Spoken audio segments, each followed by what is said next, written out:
Out हो गया।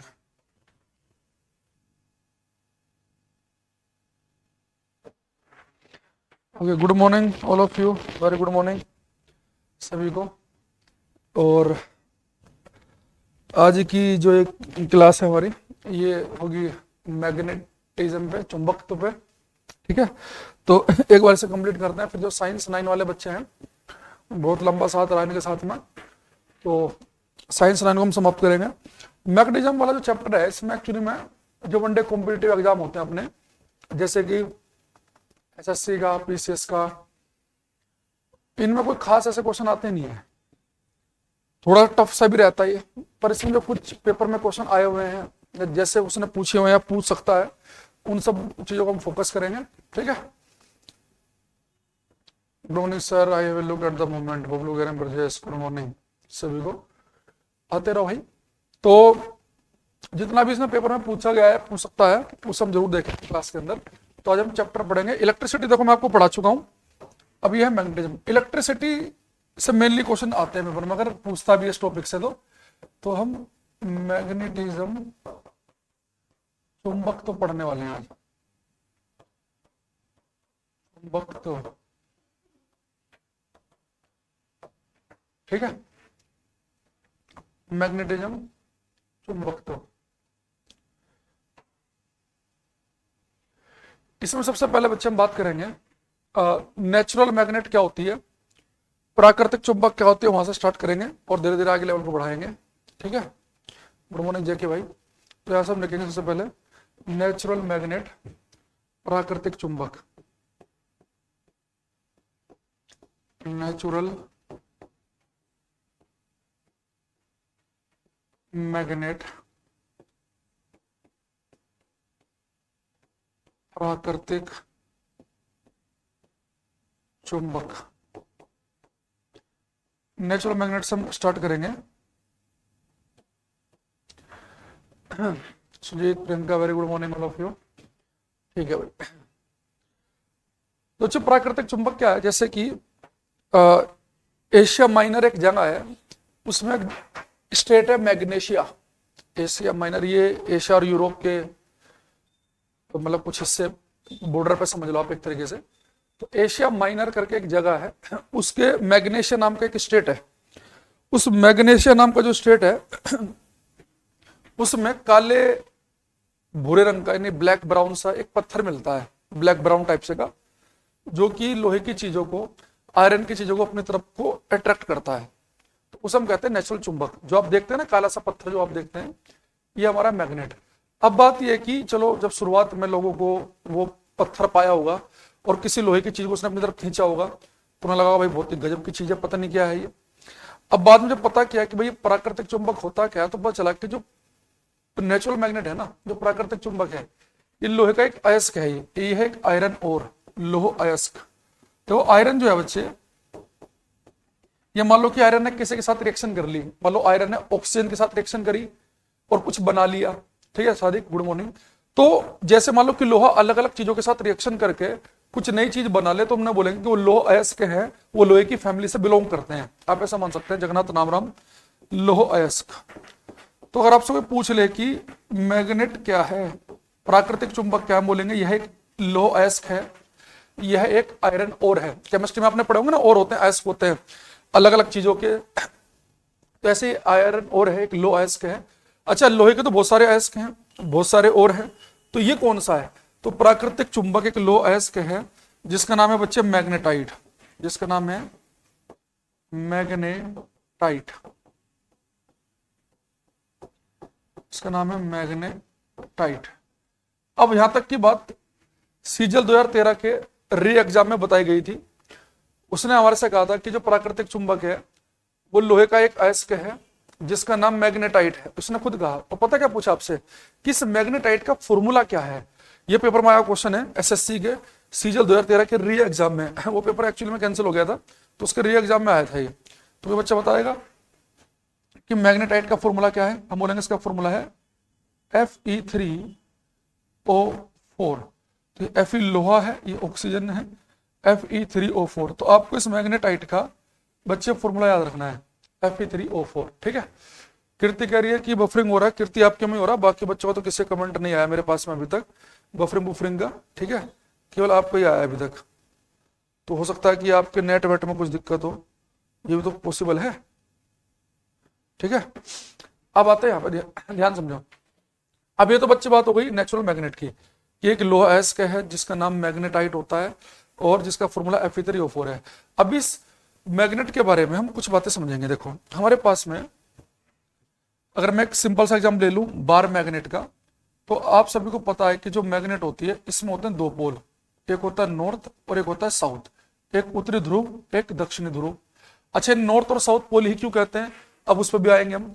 और ये दो पोल होते हैं, मैं पता कैसे चला। एक्चुअली हमने क्या किया, हमने दो मैग्नेट ली अलग अलग, दो चुंबक ली, तो हमने क्या देखा कि जब मैं दो चुंबकों को लेता हूं, मान लो मैंने चुंबक कैसे ली, तो दोनों आपस में चिपक रही है, अट्रैक्ट कर रही है। अगर मैंने एक को पलट दिया तो एक दूसरे को क्या कर रही है बच्चे, रिपेल कर रही है। तो हमने मान लिया कि इसमें दो पोल होते हैं, जब एक जैसे पोल नजदीक आएंगे तो यानी कि रिपेल करेंगी, और अपोजिट पोल आएंगे तो आकर्षित करेंगी। जैसे कि मान लो कि नॉर्थ और साउथ पोल है, अगर इस चुंबक का दूसरे वाले चुंबक का नॉर्थ इधर हो साउथ इधर हो, यानी अगर अपोजिट पोल को अगर आप नजदीक लेके आएंगे, यानी कि जो हमारे अनलाइक पोल हैं, अनलाइक समझ रहे हो, जैसे एक का नॉर्थ एक का साउथ तो अट्रैक्ट करते हैं, लेकिन एक चुंबक का जैसे यहाँ पे ये तो आपस में करेंगे अट्रैक्ट आकर्षित। लेकिन मैंने क्या किया, ये चुंबक ली, इसका नॉर्थ और साउथ है, और दूसरे वाले चुंबक को भी पलट कर रख दिया, इसका साउथ इधर आ गया नॉर्थ इधर आ गया, तो बच्चे करेंगे आपस में प्रत्याकर्षित। यानी कि अनलाइक पोल्स करते हैं बच्चे अट्रैक्ट, और लाइक पोल एक जैसे जो ध्रुव होते हैं वो एक दूसरे को क्या करते हैं बच्चे, प्रतिकर्षित करेंगे, और ये करेंगे आकर्षित। तो यहाँ पे एक लाइन लिख लेंगे, ये आपको सिंपल सिंपल बातें पता है शुरुआत की अभी। अनलाइक पोल्स यानी कि अलग विपरीत, unlike poles attract each other, attract each other while like poles repel each other। तो बोलेंगे लिखेंगे हम कि विपरीत ध्रुव एक दूसरे को आकर्षित करते हैं, विपरीत ध्रुव एक दूसरे को आकर्षित करते हैं, जबकि समान ध्रुव एक दूसरे को प्रतिकर्षित करते हैं। विपरीत ध्रुव एक दूसरे को आकर्षित करते हैं, जबकि समान ध्रुव एक दूसरे को प्रतिकर्षित करते हैं, ठीक है। तो अनलाइक पोल अट्रैक्ट करते हैं एक दूसरे को, और वाइल जबकि अनलाइक पोल तो अट्रैक्ट कर रहे हैं, वाइल लाइक पोल्स क्या करते हैं, रिपेल करते हैं एक दूसरे को। अब यहाँ पे एक बात है कि ये नॉर्थ और साउथ ही हमने क्यों कहा, इसकी वजह क्या है। जैसे मान लो कि आप ना कभी एक मैग्नेट लेना, एक चुंबक लेना, और उसे एक रस्सी बांध देना उसमें, ठीक है, और उसे कहीं पर टांग देना और ऐसे घुमा के छोड़ देना, ऐसे करके छोड़ देना, तो जब वो बच्चे धीरे धीरे रुकेगी ना, तो अब देखना कोई भी मैग्नेट जो होती है ना हमेशा नॉर्थ साउथ डायरेक्शन में रुकती है।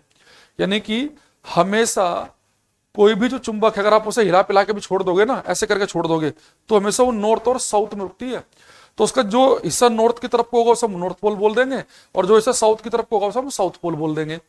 अब आप कहोगे कि जैसे पेपर में क्वेश्चन आ जाए कि स्वतंत्र रूप से लटकी हुई चुंबक यानी कि freely hanging magnet always points in north south direction, स्वतंत्र रूप से लटकी हुई चुंबक हमेशा उत्तर दक्षिण दिशा में रुकती है। आप ये लिख सकते हैं कि स्वतंत्र रूप से लटकी हुई चुंबक, यानी कि आप अपने आप से नहीं ऐसे आपने ऐसे पकड़ के मोड़ के रख दिया, फिर तो नॉर्थ, वो तो नॉर्थ छोड़ो पूर्व पश्चिम में भी रुक जाएगी। स्वतंत्र रूप से लटकी हुई चुंबक हमेशा उत्तर दक्षिण दिशा में रुकती है, ठीक है। Freely hanging magnet always points in north south direction. अब यहाँ पे क्वेश्चन ये है कि जब हम किसी चुंबक को जैसे छोड़ देते हैं फ्रीली, तो नॉर्थ और साउथ में ही क्यों रुकती है, इसकी वजह क्या है। जैसे कि इसके लिए पीछे बहुत सारे रीजन बताए गए, उनमें से एक रीजन जैसे हम ये ले लेते हैं कि मान लो कि मेरे पास में ये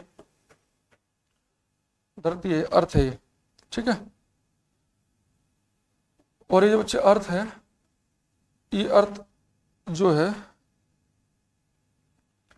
ये बच्चे इसका ये इसे हम बोलते हैं, ऊपर वाले को आपको ज्योग्राफी वाले सर ने बताया होगा नॉर्थ है ये, तो इसे हम बोलते हैं ज्योग्राफिकल नॉर्थ, इसे हम बोलते हैं भौगोलिक उत्तर, ज्योग्राफिकल नॉर्थ भौगोलिक उत्तर। जो भूगोल वाले सर ने जो आपको बताया है भौगोलिक, ये वाला उत्तर है जो आपने ज्योग्राफी में पढ़ा है कि धरती का इस ऊपर वाले हिस्से को हम क्या बोल देते हैं, कि नॉर्थ ले लिया, ये साउथ, ये तो कन्वेंशन है। आप इसे हो सकता था कि टिंकू मिंकू नाम रख देते शुरुआत में ही, तो उसका नाम रखा ऊपर वाले हिस्से का नॉर्थ, नीचे वाला रखा साउथ, इसे हम बोलते हैं ज्योग्राफिकली साउथ, ज्योग्राफिकल साउथ, इसे बोलते हैं भौगोलिक दक्षिण,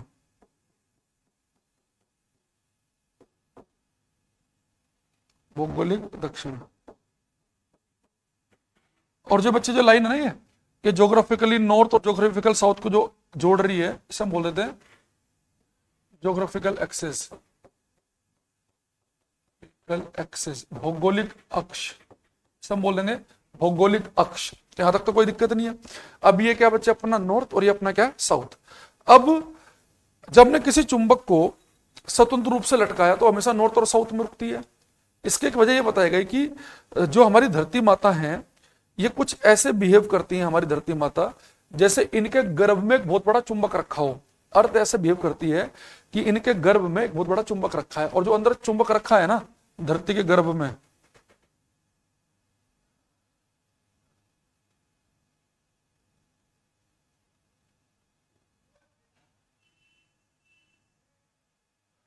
जो धरती गर्भ में जो बच्चा चुंबक रखा हुआ है, ये जो चुंबक है, थोड़ा ध्यान समझना बात को। हमने मान लिया कि धरती ऐसे बिहेव करती है जैसे धरती के घर में एक बहुत बड़ा चुंबक रखा हो, और जो ये चुंबक है ना अंदर वाला चुंबक, इस चुंबक का जिधर धरती का ज्योग्राफिकल नॉर्थ है, किधर धरती का है साउथ, यानी किधर क्या है, इसे बोलते हैं मैग्नेटिक साउथ, चुंबकीय दक्षिण। और इस वाले को हम बोलते हैं, ये होता है हमारा मैग्नेटिक नॉर्थ, चुंबकीय उत्तर। और ये क्या हमारा मैग्नेटिक एक्सिस, चुंबकीय अक्ष, मैग्नेटिक एक्सिस। अब बच्चे जरा बड़े ध्यान समझना, मान लो कि हमारी धरती माता है, इसके अंदर एक चुंबक रखा हुआ है, और इस चुंबक का साउथ किधर को है, जिधर को हमारा नॉर्थ है, और इस चुंबक का नॉर्थ किधर को, जिधर को हमारा भौगोलिक साउथ है। अब मुझे बताओ, जो अंदर चुंबक पड़ी हुई है, इसका ऊपर की तरफ तो साउथ है, नीचे की तरफ नॉर्थ है, तो जब भी मैं कोई चुंबक उसके ऊपर लटकाऊंगा धरती के ऊपर, तो इस चुंबक का जो नॉर्थ होगा, अंदर वाली चुंबक का साउथ अट्रैक्ट करेगा, और बाहर वाली चुंबक का जो साउथ होगा उसे अंदर वाली चुंबक का नॉर्थ अट्रैक्ट करेगा। इसलिए चुंबक हमेशा नॉर्थ और साउथ में रुकेगी। चुंबक हमेशा नॉर्थ और साउथ में क्यों रखती है, क्योंकि जो चुंबक का नॉर्थ है ना, उसे अंदर वाली चुंबक का साउथ अट्रैक्ट करता है। हमें पता है कि अनलाइक पोल हमेशा अट्रैक्ट करते हैं, विपरीत ध्रुव आकर्षित करते हैं। तो बाहर वाली चुंबक का नॉर्थ तो अंदर वाली चुंबक के साउथ की तरफ को खींच के चला जाएगा, और बाहर वाली चुंबक का साउथ क्या होगा, अंदर वाली चुंबक के नॉर्थ की तरफ को आ जाएगा। यानी हमारी धरती जो है ये ऐसे बिहेव करती है कि इसके गर्भ में, इसके अंदर एक बहुत बड़ा मैग्नेट रखा हुआ है, लेकिन इस मैग्नेट का साउथ क्या है, हमारे ज्योग्राफिकल नॉर्थ की तरफ को है, और इस मैग्नेट का नॉर्थ की तरफ को हमारे ज्योग्राफिकल साउथ की तरफ को है। तो बाहर जो भी चुंबक लटकी होगी वो नॉर्थ और साउथ में क्यों रुक रही है, वो नॉर्थ और साउथ में इसलिए रुक रही है क्योंकि उस चुंबक का जो नॉर्थ है ना, उसे अंदर वाली चुंबक का साउथ अट्रैक्ट कर रहा है, और बाहर वाली चुंबक के साउथ को अंदर वाली चुंबक का नॉर्थ अट्रैक्ट कर रहा है। अब फिर इसके पीछे भी वजह आई कि जी ये बताओ कि अब धरती ऐसे बिहेव करती है कि इसके अंदर इसके गर्भ में बहुत बड़ा चुंबक रखा हो, तो चुंबक रखा किसने, वो चुंबक का निर्माण कैसे हुआ, तो उसमें हम थोड़ी देर में आएंगे कि मैग्नेटिक फील्ड को, चुंबकीय क्षेत्र को हम कैसे पैदा कर सकते हैं, तो उसमें हम आएंगे थोड़ी देर में। अभी मैंने आपको क्या बातें बताई, अभी तक हमने केवल 2-3 बातें पढ़ी छोटी सी, कि जो नेचुरल मैग्नेट है एक लो अयस्क है, ठीक है, जिसे हम मैग्नेटाइट कहते हैं, इसका फॉर्मूला Fe3O4 है। अगर आप अलग अलग पोल लेंगे दो चुंबक के तो अट्रैक्ट करेंगे, सेम लेंगे तो रिपेल करेंगे, प्रतिकर्षित करेंगे। और जब भी हम किसी चुंबक को लटकाते हैं तो हमेशा नॉर्थ साउथ में ही क्यों रुकती है, उसकी एक वजह यह है क्योंकि हमारी अर्थ ऐसे बिहेव करती है कि उसके गर्भ में एक बहुत बड़ा चुंबक रखा हुआ है, और उस चुंबक का साउथ तो हमारे नॉर्थ की तरफ को है, और साउथ उसका जो साउथ है वो हमारे नॉर्थ की तरफ को है, मतलब उसका नॉर्थ तो हमारे साउथ की तरफ को है। तो बाहर वाली जो चुंबक होगी उसका नॉर्थ अंदर वाली चुंबक का साउथ खींच रहा होता है, इसलिए हमेशा नॉर्थ और साउथ में आके रुकती है। अच्छा, जो बच्चे अपने ज्योग्राफिकल एक्सिस है और ये जो मैग्नेटिक एक्सिस है ना, इनके जो थोड़ा सा एंगल होता है, एंगल होता है लगभग 11.5 डिग्री का, 11.3 डिग्री के आसपास का एंगल है। जो मैग्नेटिक एक्सिस है, जो अंदर चुंबक रखी हुई जो हम मानते हैं, और जो बाहर वाला हमारा ज्योग्राफिकल एक्सिस है, इनके बीच में लगभग 11.5 डिग्री का एंगल होता है। ठीक, अब यहां से मेरे क्वेश्चन आपसे कि अगर मैं आपसे पूछ लूं कि भाई मेरे पास में ये एक चुंबक है, इस चुंबक का नॉर्थ है, इस चुंबक का साउथ है, ठीक है, एक नॉर्थ एक साउथ है। अगर बच्चे मैं इस चुंबक को 2 बराबर हिस्सों में काट दूं, अगर किसी चुंबक को 2 बराबर हिस्सों में काट दिया जाए तो क्या होगा, उसका नॉर्थ बिल्कुल अलग, साउथ बिल्कुल अलग, हाँ या ना? देखना चाहता हूं कितने बच्चों को, पर एग्जैक्ट बिल्कुल बीचों बीच से काटा जाए तो नॉर्थ बिल्कुल एक तरफ और साउथ बिल्कुल एक तरफ, ये बात सही है कि गलत है?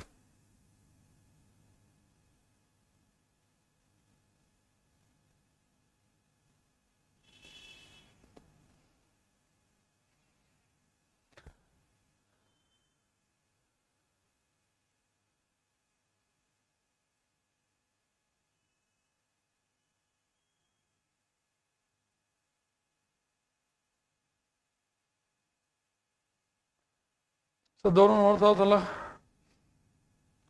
हम्म, सूरज बहुत बढ़िया, चंद्र प्रताप, सोनिका, रिहान, वैभवी, धीरज, वेरी गुड। क्या होता अभी आज पढ़ाई वढ़ाई करके आए हो? तो एक सेकंड रुको यार, एक बार ना।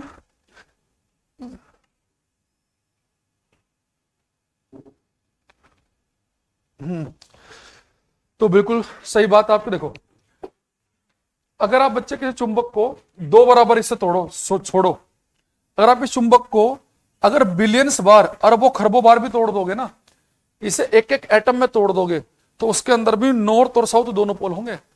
अब दुनिया का कोई भी तरीका लगाकर नॉर्थ और साउथ पोल को कभी अलग नहीं कर सकते। अकेला पोल जो होता है ना, उसे बोलते हैं हिंदी में एकल ध्रुव, हिंदी में बोलते हैं मोनोपोल। मोनोपोल का कोई अस्तित्व ही नहीं होता है, मोनोपोल डज नॉट एग्जिस्ट। तो लिखेंगे यहां पे, एकल ध्रुव का कोई अस्तित्व नहीं होता है, monopole does not exist. Monopole does not exist, एकल ध्रुव का कोई अस्तित्व नहीं होता है। इसे अगर आपने पढ़ा हो ना ग्रेजुएशन वगैरह में, अगर किसी बच्चे ने फिजिक्स पढ़ी हो तो आप मैथमेटिकल फिजिक्स में कुछ ऑपरेटर पढ़ाए जाते हैं हमें, आपने पढ़ा हो ना, डाइवर्जेंस पढ़े होंगे आपने, वहां पे बहुत सारी अलग अलग टाइप की चीजें पढ़ी होंगी। तो उसमें एक चीज आती है कि डाइवर्जेंस ऑफ बी 0 होता है, तो वहां से इसकी एक्सप्लेनेशन भी दी जाती है कि ऐसा क्यों नहीं होता मैथमेटिकली। तो आपको भी ध्यान रखना है कि जो मोनोपोल होते हैं वो एग्जिस्ट नहीं करते, इनका कोई अस्तित्व नहीं होता है, ठीक है। अच्छा, अब दूसरी चीज, अगर बच्चे मैं आपसे पूछ लूं कि भाई ये मेरे पास में चुंबक है, इसका नॉर्थ है, इसका साउथ है। अब मेरे पास यहां पे मैंने कंपास ली, तो कंपास क्या होता है उसके अंदर ना, कंपास का होता है डब्बी सी होती है और उसके अंदर में एक सुई लगी होती है, बोलते हैं मैग्नेटिकल निडल, उसे बोलते हैं चुंबकीय सुई। तो मैग्नेटिक निडल होती है, चुंबक वाली सुई होती है वो। तो अगर आप किसी के चुंबक के पास रखेंगे ना तो ऐसे हिलने लगेगी वो, ट्र ऐसे हिलेगी।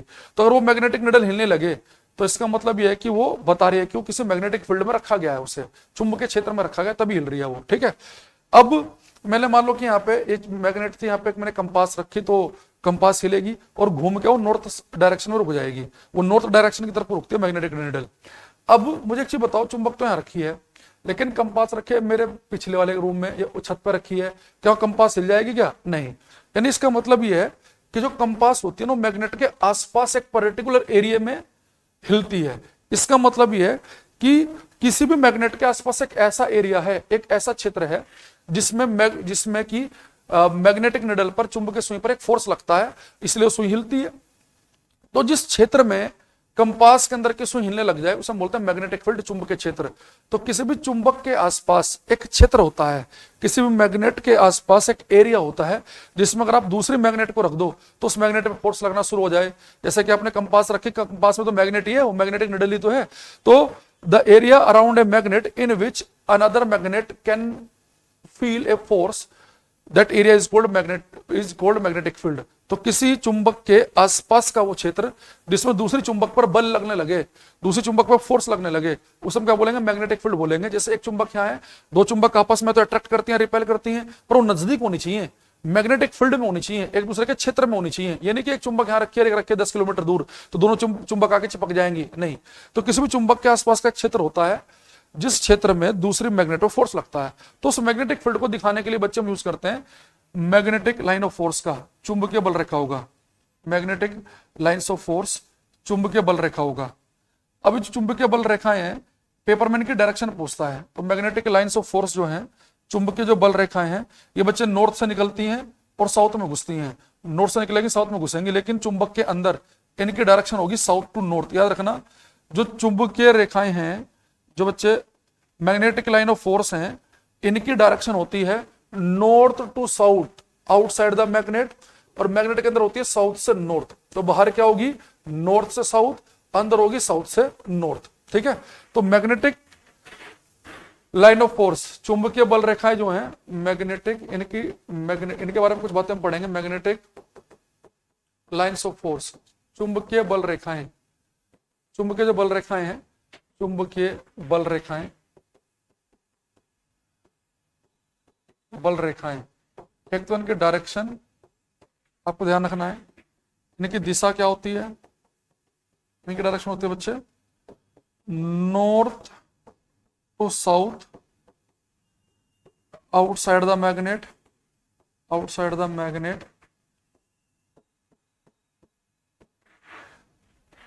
उत्तर से दक्षिण चुंबक के बाहर, और south to north, south to north inside the magnet, दक्षिण से उत्तर चुंबक के अंदर, इनसाइड द मैग्नेट।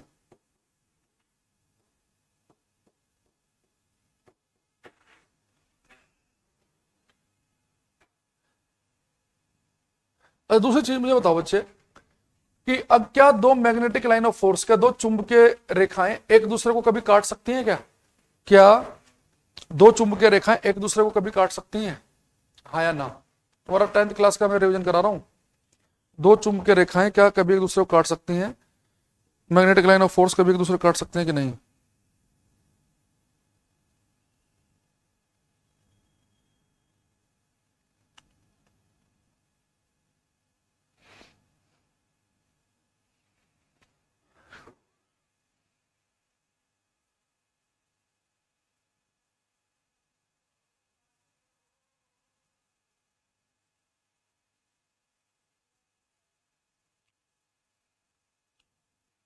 नो, बहुत बढ़िया। देखो सोनिका का बिल्कुल सही है, सूरज, रवि, प्रीति, अमन, करवेद, प्रदीप कुमार, बहुत बढ़िया। देखो बच्चे दो चुंबकीय रेखाएं कभी एक दूसरे को नहीं काट सकते, पता इसकी वजह क्या है? जैसे मानो कि आपके पास में ये एक मैग्नेटिक लाइन ऑफ फोर्स है, चुंबकीय बल रेखा है चंद्र प्रताप, तो ये आपके पास में एक क्या थी, चुंबकीय बल रेखा। अगर आप इसके ऊपर एक टेंजेंट खींच लो, एक स्पर्श रेखा खींच लो, मान लो यहाँ पे इस पॉइंट पे आपने टेंजेंट खींच ली, तो इस पॉइंट पे आपने टेंजेंट खींची और इस वाले पॉइंट पे टेंजेंट खींची, स्पर्श रेखा खींची, तो जब ये टेंजेंट स्पर्श रेखा खींचते हो ना, स्पर्श रेखा समझ रहे हो आपने, ज्योमेट्री में पढ़ा होगा, जो एक ही पॉइंट को स्पर्श करे, तो जो बच्चे टेंजेंट होती है ना, ये टेंजेंट आपको मैग्नेटिक फील्ड की डायरेक्शन बताती है कि इस पॉइंट पर चुंबकीय जो क्षेत्र है, मैग्नेटिक फील्ड इस डायरेक्शन में है, इस पॉइंट पे इस डायरेक्शन में है, इस पॉइंट पे इस डायरेक्शन में है, इस पॉइंट पे इस डायरेक्शन में है। तो मुझे एक चीज बताओ कि अगर आप एक स्पर्श रेखा खींच लें तो वो आपको चुंबकीय क्षेत्र की डायरेक्शन बताएगी।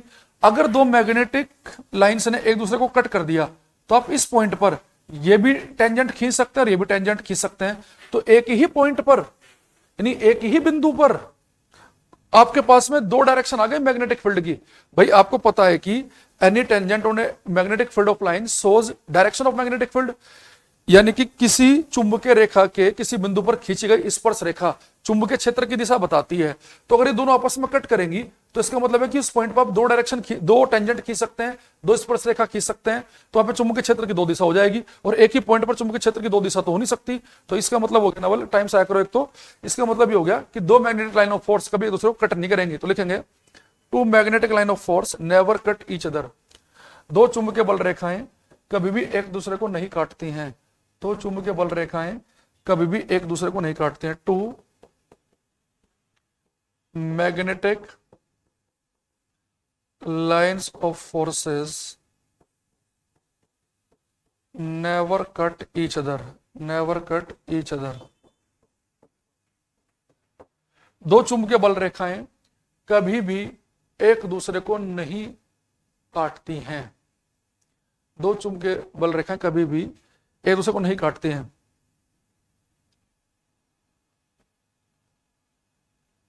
तो अगर सर जूम कर लो, सही राइट हो जाएगा। भाई बहुत बड़ा बड़ा लिख रखा पहले से चंद्र प्रताप, थोड़ा मोबाइल में पिक्सल बढ़ा लो, 360 पे देखो तुम, ठीक है? अगर ऑप्शन नहीं आ रहा 360 वाट का तो ऑटोमेटिकली फिर 360 पे चल रहा है, वो बहुत बड़ा लिख रखा पहले से ही। दो चुंबकीय बल रेखाएं कभी भी एक दूसरे को नहीं काटते। सुना पूरा जो भी मैं लिख रहा हूं, तो मैं 3-3 बार बोल भी तो रहा हूं इन्हें, तो मैं तो सुन के लिखना चाहिए। अच्छा दूसरी चीज क्या है थोड़ा सा इसका ना मैं हल्का से छोटा कर लेता हूँ।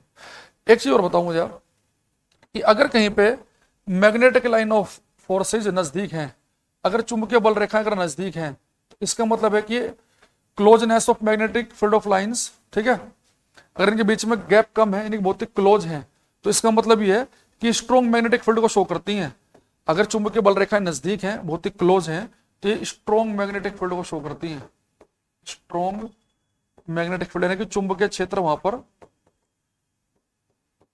स्ट्रॉन्ग है। अगर बच्चे मैग्नेटिक फील्ड ऑफ लाइंस दूर दूर हैं, अगर ये बच्चे दूर दूर हैं, तो इसका मतलब है कि वीक मैग्नेटिक फील्ड को शो करती हैं, दुर्बल चुंबकीय क्षेत्र को, वीक मैग्नेटिक फील्ड को, दुर्बल चुंबकीय क्षेत्र को, ठीक है। अच्छा ये याद रखना, क्वेश्चन ऐसा आया था कौन सा ऑप्शन ठीक है कौन सा गलत है, सीडीएस में आया हुआ क्वेश्चन है, तो उसमें लिखा था कि किसी चुंबक को दो बराबर हिस्सों में काटकर नॉर्थ और साउथ अलग कर सकते हैं, ऑप्शन गलत था। उसने बोला था कि स्वतंत्र रूप से लटकाई गई चुंबक हमेशा नॉर्थ और साउथ में रुकती है चुंबक, वो ऑप्शन बिल्कुल ठीक था। अगर मैग्नेटिक लाइन ऑफ फोर्स एक दूसरे को कट कर देंगे, गलत था। अगर ये नजदीक है तो स्ट्रॉन्ग मैग्नेटिक फील्ड को बता रही है, और दूर है तो वीक को बता रही है, तो ऐसे कुछ ऑप्शन थे, ठीक है। दूसरी चीज एक यहाँ पे देखना, अगर बच्चे कहीं पे मैग्नेटिक लाइन ऑफ फोर्सेज चुंबकीय बल रेखाएं बिल्कुल पैरेलल हैं, इसका मतलब है कि वो एक समान चुंबकीय क्षेत्र को शो करते हैं, नहीं हर पॉइंट पर मैग्नेटिक फील्ड की इंटेंसिटी बराबर है, यूनिफॉर्म मैग्नेटिक फील्ड को शो करती है, वो यूनिफॉर्म मैग्नेटिक फील्ड को, एक समान चुंबकीय क्षेत्र को, एक समान चुंबकीय क्षेत्र, अगर ये बिल्कुल पैरेलल हैं, एक समान चुंबकीय क्षेत्र, अगर बिल्कुल पैरेलल नहीं है तो जहां पर नजदीक नजदीक है वहां पे स्ट्रॉन्ग मैग्नेटिक फील्ड होगा, जहां दूर दूर है वहां वीक होगा, बिल्कुल पैरेलल है यानी हर पॉइंट पे मैग्नेटिक फील्ड क्या सेम। अब मेरा अगला क्वेश्चन आपसे ये है, कोई बच्चा बताएगा कि जो मैग्नेटिक फील्ड होता है इसकी ऐसा यूनिट क्या है, ये मैंने शायद आपको यूनिट वाले चैप्टर में बताया भी था, SI unit of magnetic field strength,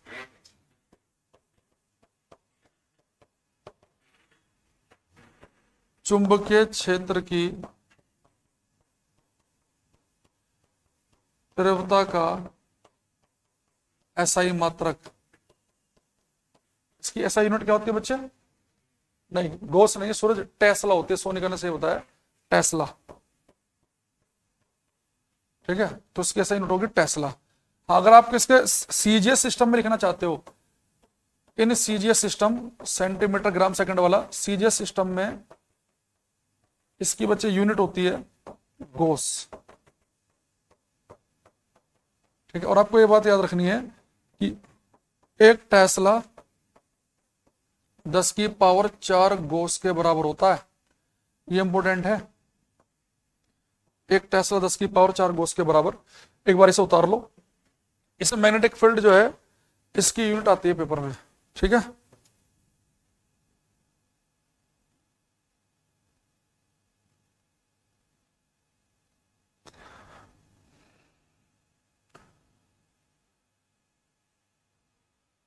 Gauss वाला रिलेशन याद रखना, ये मुझे लग रहा है कहीं ना कहीं पेपर में आने वाला है, वो बहुत दिन हो गए से चिपकने वाला है कहीं ना कहीं पेपर में, ये तो उसे जरूर याद रखेंगे।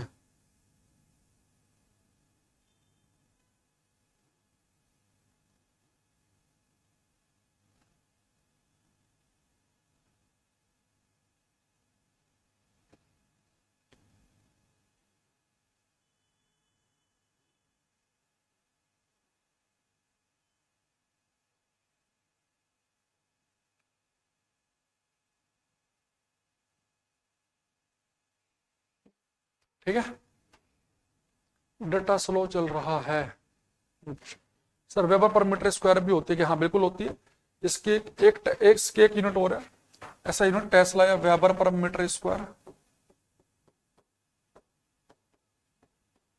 एक टेस्ला का मतलब एक वेबर पर मीटर स्क्वायर ही होता है, ठीक है। चलो अब यहाँ पे एक चीज देखो, अब यहां तक की बात है सही। अब एक क्वेश्चन अब मैं अगला बताता हूँ जो पेपर में आया, वो ये है, जैसे बच्चे मैंने यहाँ पे एक तार लिया है, एक तार लिया, मैंने क्या लिया, सबसे पहले एक साइंटिस्ट हुए थे ओस्ट्रेड, तो उन्होंने ना ऐसे ही मतलब गलती से उनसे एक एक्सपेरिमेंट हो गया, इसने बहुत बड़ा रोल निभाया आगे चल के। उन्होंने क्या किया, उनके तार में एक तार था, उसमें करंट फ्लो कर रही थी, और उसके आसपास ना बच्चे को रखे थे कंपास। तो कंपास के अंदर की जो सुई थी ना, ये सुई ना बच्चे से हिलने लगी, डिफ्लेक्ट हो गई है सुई। मुझे लगा अरे ये क्या हुआ। उस ट्रेड साहब ने सोचा यार ये जो कंपास है मेरी, ये तो हमेशा चुंबक के पास हिलती है, ठीक है भाई, चुंबक के पास हिलने वाला कि मैग्नेटिक फील्ड में हिलती है, चुंबकीय क्षेत्र में हिलती है मन। तो मान लो कि आपके पास में एक मैग्नेट है, आपने उसके नजदीक कंपास रख दी, तो कंपास के अंदर की सुई हिलने लगेगी ऐसे ट्र। लेकिन एक तार में करंट है, कोई चुंबक नहीं आसपास, उसके आसपास भी हिलने लगी। अब यहां से हुई क्रांतिकारी थ्योरी स्टार्ट, उसका उनके प्रैक्टिकल भी हुए। तो उन्होंने कहा उस ट्रेड साहब ने कि जब किसी तार में करंट फ्लो करती है ना, तो किसी तार में करंट फ्लो करने से जब किसी तार में धारा बहती है तो उसके आसपास एक चुंबकीय क्षेत्र पैदा हो जाता है, इसलिए वो कंपास के अंदर की जो सुई है इसलिए हिल रही है वो। तो यहां से मैं पेपर में क्वेश्चन आता है कि अगर किसी तार में करंट फ्लो कर रही हो तो उसके आसपास कौन सा क्षेत्र पैदा हो जाता है, उसके आसपास एक मैग्नेटिक फील्ड, एक चुंबकीय क्षेत्र पैदा हो जाता है। तो यहाँ पे एक लाइन लिखेंगे हम इंपोर्टेंट लिखकर,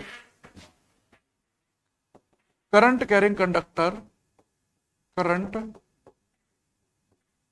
carrying conductors generate magnetic field।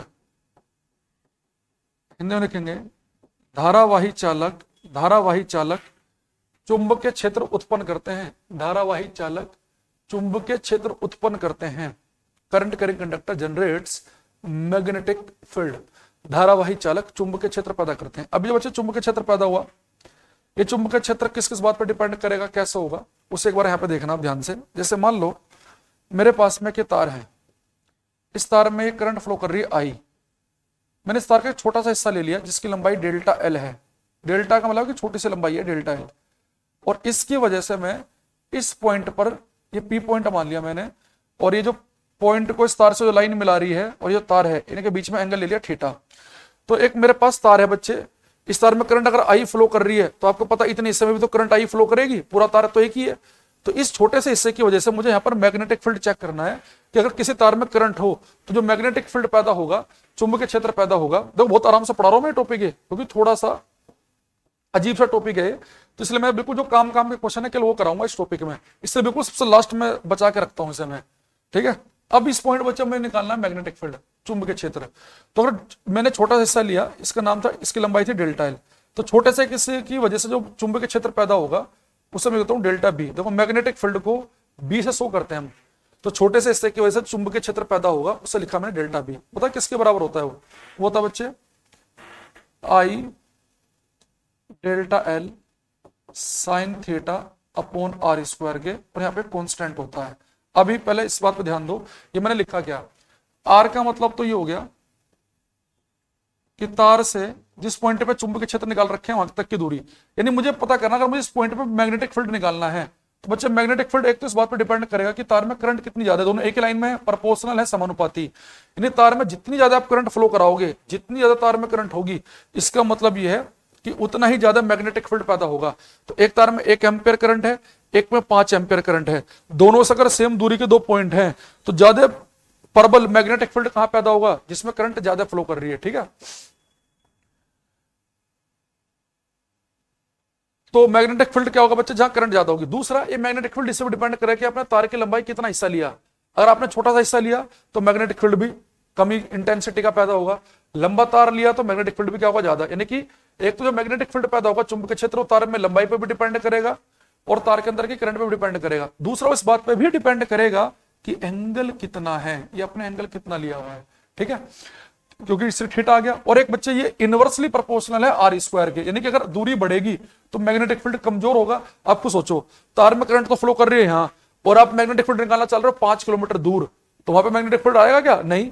जैसे जैसे दूरी बढ़ेगी तो मैग्नेटिक फील्ड की वैल्यू कैसे आएगी बच्चे, कम आएगी। तो मैग्नेटिक फील्ड की जो वैल्यू है वो वैसे वैसे कम होने लगेगी जैसे जैसे दूरी बढ़ेगी। तो इसमें चीज ध्यान रखनी है आपको कि जो मैग्नेटिक फील्ड है, अगर इस वाले फॉर्मूले से निकालूं मैं, इसे थोड़ा सा और लिखूं, जो कांस्टेंट है ना, इस कांस्टेंट को लिखते हैं म्यू नोट अपॉन 4 पाई। हालांकि शायद आपको कभी इसकी जरूरत पड़ेगी नहीं, म्यू नोट अपॉन 4 पाई, बाकी है यही I delta L sine theta upon R square. यहाँ पे जो म्यू नोट है इसे हम बोलते हैं बच्चे permeability permeability of free space, Hindi में लिखते हैं इसे निर्वात की वैद्युतशीलता। देखो इसका मतलब ये है निर्वात की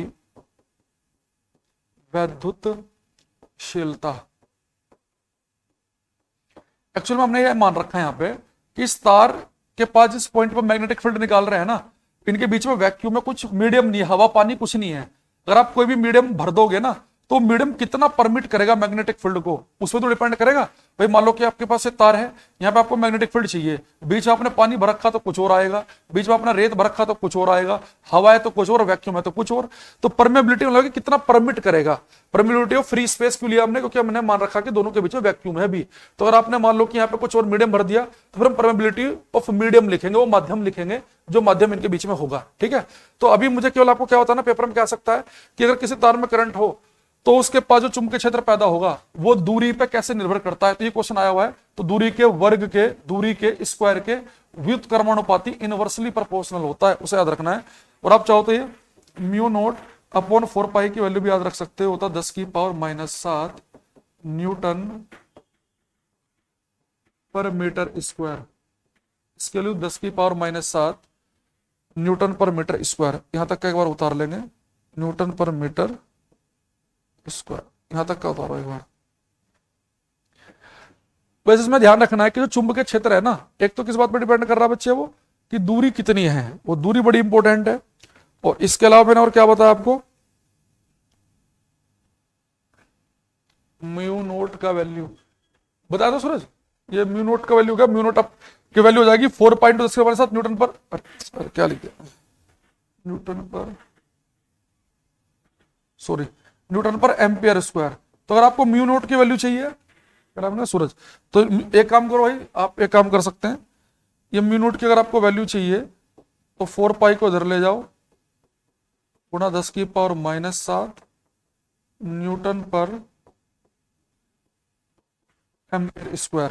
मैं बता रहा हूं कोई पूछेगा नहीं, बस आपको याद रखो कि कोई कांस्टेंट है यहाँ पे, बस आपको ऐसे याद रखना है कि चुंबकीय क्षेत्र पैदा होगा दूरी के स्क्वायर के व्युत्क्रमानुपाती होगा, जो करंट है बच्चे उसके समानुपाती है, प्रोपोर्शनल है, लंबाई के प्रोपोर्शनल है, और एंगल में क्या साइन, उसकी साइन के प्रोपोर्शनल है। ठीक है, तो सर हमारे यहाँ तो 250 वोल्ट इलेक्ट्रिक आती है, कभी कम नहीं होती, बढ़िया बात नहीं होती तो कांस्टेंट है 220 के आसपास आती है वैसे इंडिया में। ठीक है, चलो अब आगे देखते हैं। इसमें एक चीज और देखना बच्चे, जैसे मान लो कि मेरे पास में ये एक मैग्नेटिक फील्ड है, एक चुंबकीय क्षेत्र है, यूनिफॉर्म मैग्नेटिक फील्ड, एक समान चुंबकीय क्षेत्र। अच्छा, मैग्नेटिक फील्ड क्या है, इसकी डायरेक्शन भी होती है नॉर्थ साउथ, चुंबक के बाहर अंदर है साउथ से नॉर्थ, तो ये वेक्टर क्वांटिटी है। तो मैग्नेटिक फील्ड जो होता है, याद रखना है कि एक सदिश राशि है, इसकी डायरेक्शन भी होती है। मैग्नेटिक फील्ड जो है चुंबकीय क्षेत्र, यह वेक्टर क्वांटिटी, सदिश राशि। अब इसके अंदर बच्चे मैंने एक तार रख दिया और इस तार में करंट फ्लो कर रही है, करंट कितनी करंट फ्लो कर रही है, आई, और एक किस एंगल पर रखा है, थीटा। तो बच्चे अगर किसी तार में अगर करंट है ना, तो आपको पता है कि इस तार में अगर करंट होगी तो इसके सब एक चुंबकीय क्षेत्र पैदा हो जाएगा, और आपने इसे दूसरे चुंबकीय क्षेत्र में रख दिया तो दो चुंबक जब नजदीक नजदीक होंगे तो फोर्स तो लगेगा कुछ ना कुछ। तो किसी तार में अगर करंट है और उसे किसी मैग्नेटिक फील्ड में रख दें तो उसमें कुछ फोर्स लगता है, तो उस फोर्स की वैल्यू पेपर में पूछता है क्या। अब लिखेंगे, इसमें लिखेंगे एक चीज लिखेंगे, force on A, force on A, बहुत आराम से पढ़ा रहा हूं भाई, देखो, force on a current carrying conductor in a magnetic field. चुंबकीय क्षेत्र में किसी धारावाही चालक पर, चुंबकीय क्षेत्र में किसी धारावाही चालक पर लगने वाला बल, चुंबकीय क्षेत्र में किसी धारावाही चालक पर लगने वाला बल होगा बच्चे IBL साइन थीटा। या आप इसे चाहो तो और सुंदर तरीके से लिखने के लिए आप ऐसे लिख सकते हैं, इसे IBL साइन थीटा को लिख लो BIL, बिल साइन थीटा। देखो इसका मतलब क्या है, जब किसी तार के अंदर बच्चे करंट है और आप उसे किसी मैग्नेटिक फील्ड में रखेंगे ना, अगर उसे ज्यादा स्ट्रॉन्ग मैग्नेटिक फील्ड में रखेंगे तो फोर्स क्या लगेगा, ज्यादा। तार में करंट ज्यादा होगी तो फोर्स क्या लगेगा, ज्यादा। तार की लंबाई ज्यादा होगी तो फोर्स क्या लगेगा, ज्यादा। और साथ में थीटा पे भी डिपेंड करेगा। अब पेपर में फॉर्मूला नहीं पूछता, एसएससी वगैरह में देखो फॉर्मूले में क्या पूछता है वो। अगर मुझे एक चीज बताओ बच्चे, अगर मैं यहाँ पे केस फर्स्ट ले लूं, अगर बच्चे थीटा की वैल्यू ले लूं मैं 0 डिग्री, थीटा की वैल्यू 0 डिग्री का मतलब पता क्या है कि 0 करते करते करते बिल्कुल आपने इसके पैरेलल रख दिया बिल्कुल मैग्नेटिक फील्ड के। इसका मतलब है कि करंट कैरिंग वायर जो है, करंट कैरिंग जो वायर हो पैरेलल है चुंबकीय क्षेत्र के। करंट कैरिंग वायर या conductor is parallel to magnetic field, is parallel to magnetic field. तो अब मुझे खुद बताओ कि अगर आपने एक काम किया कि अगर थीटा की वैल्यू 0 ले ली, इसका मतलब यह कि तार को बिल्कुल ही पैरेलल रख दिया मैग्नेटिक फील्ड के। तो थीटा की वैल्यू अगर आपने 0 ले ली तो बच्चे आपको पता है कि थीटा अगर 0 है तो साइन 0 की वैल्यू कितनी होती है 0, यानी फोर्स कितना लगेगा इस पे 0 लगेगा। तो पेपर में क्वेश्चन आता है कि अगर कोई करंट कैरिंग वायर है, कोई धारावाही चालक है, कोई धारावाही तार है और वो मैग्नेटिक फील्ड में है और उस पर कोई फोर्स नहीं लग रहा, तो कैसे रखा गया होगा? आप बोलेंगे वो रखा गया होगा बिल्कुल मैग्नेटिक फील्ड के पैरेलल, यानी चुंबकीय क्षेत्र की दिशा में रखा गया होगा। आप समझ रहे हैं बात को? मैंने आपसे कहा कि मेरे पास एक तार में करंट है, अब इस तार में करंट है, मैंने इसे रख दिया मैग्नेटिक फील्ड में, फोर्स तो इस पे लगेगा, लेकिन तार में करंट होने के बावजूद भी एक ऐसी कंडीशन है कि उसको कोई फोर्स ना लगे, उसे बिल्कुल क्या करो, जो मैग्नेटिक फील्ड की डायरेक्शन है ना बिल्कुल उसके पैरेलल रख दो। अगर किसी तार को मैग्नेटिक फील्ड के पैरेलल रख देंगे, थीटा की वैल्यू हो जाएगी 0, तो फोर्स कितना हो जाएगा 0। तो पेपर में क्वेश्चन कैसा आएगा, इज इट पॉसिबल, क्या है संभव है कि एक तार में करंट हो और उसे मैग्नेटिक फील्ड में रखें और उस पर कोई फोर्स ना लगे? आप बोलेंगे बिल्कुल संभव है, उसे मैग्नेटिक फील्ड के पैरेलल रखना पड़ेगा। ये आपसे ऐसे पूछता है कि अगर एक वायर मैग्नेटिक फील्ड के, एक करंट कैरिंग वायर, एक धारावाही चालक जिसमें धारा बह रही है, उससे अगर हम मैग्नेटिक फील्ड के पैरेलल रख दें तो उस पर कितना बल लगता है? मिनिमम 0 ऐसे पूछ लेगा, मैक्सिमम तो हम क्या बोलेंगे उस पर 0 फोर्स लगता है, उस पर कोई फोर्स लगेगा ही नहीं। क्यों नहीं लगेगा? क्योंकि यहाँ पे साइन की वैल्यू क्या हो जाएगी 0। अच्छा केस सेकंड क्या है, अगर बच्चे मैं ऐसे रख दूं थीटा की वैल्यू 90, यानी कि परपेंडिकुलर रख दूं, current carrying wire, current carrying wire is perpendicular to 90 degree का मतलब होता है परपेंडिकुलर, is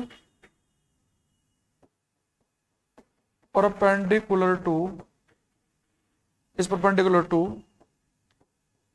मैग्नेटिक फील्ड। अगर बच्चा आपने सब परपेंडिकुलर ले लिया, थीटा की वैल्यू की 90, तो साइन 90 की वैल्यू कितनी होती है 1, और साइन की मैक्सिमम वैल्यू होती है 1, तो यानी कि साइन 90 हो गया 1, तो यानी कि अब जो फोर्स लगेगा ना बच्चों मैक्सिमम होगा। अगर आपसे कोई पूछ ले किसी तार को मैग्नेटिक फील्ड में कैसे रखें कि उस पर मैक्सिमम फोर्स लगे, तो आपको रखना पड़ेगा परपेंडिकुलर। अगर थीटा की वैल्यू 90 डिग्री हो जाएगी तो 90 डिग्री का मतलब ये है कि साइन 90 हो गया 1 और साइन की मैक्सिमम वैल्यू 1 होती है, आपने पढ़ा हुआ ट्रिग्नोमेट्री में। तो आपके पास क्या कंडीशन बनी कि एक तार में करंट है, उसे मैग्नेटिक फील्ड में रखेंगे, फोर्स तो लगेगा। वो फोर्स सबसे ज्यादा कब लगेगा? वो तार मैग्नेटिक फील्ड के बिल्कुल ही परपेंडिकुलर हो, और मिनिमम 0 कब लगेगा? अगर उसके पैरेलल हो। गुड मॉर्निंग विशाल, ठीक है, प्रियंका, अजीत, सबको टाइम से आया करो भाई क्लास में। तो मैग्नेटिक, ये बात समझ में आई आपको सभी को? अच्छा, एक दूसरी चीज और, अगर बच्चे आपके पास में चार्ज पार्टिकल है, देखो इसका मतलब क्या था, अभी मैंने बताया था अगर एक तार में करंट फ्लो कर रही हो तो उसके आसपास एक चुंबकीय क्षेत्र पैदा हो जाता है। करंट फ्लो कैसे करती है? मैंने इलेक्ट्रिसिटी में पढ़ाया था कि चार्ज के भागने से करंट बनती है। जैसे इलेक्ट्रॉन पे चार्ज है, इलेक्ट्रॉन भागेगा तो करंट बनेगी। ऐसे अगर कोई चार्ज पार्टिकल किसी मैग्नेटिक फील्ड में भागे, अभी तो तार में करंट थी, उसे मैंने रखा, तार के अंदर करंट है, उसे मैग्नेटिक फील्ड में रखा, मैंने फोर्स लगा, तो करंट कब बनेगी? चार्ज के भागने से। अगर कोई चार्ज भाग रहा होगा मैग्नेटिक फील्ड में, आवेश भाग रहा हो, तो उस पर भी फोर्स लगता हो, कितना लगता हो देखेंगे। Force on A charged particle in a magnetic field, चुंबकीय क्षेत्र में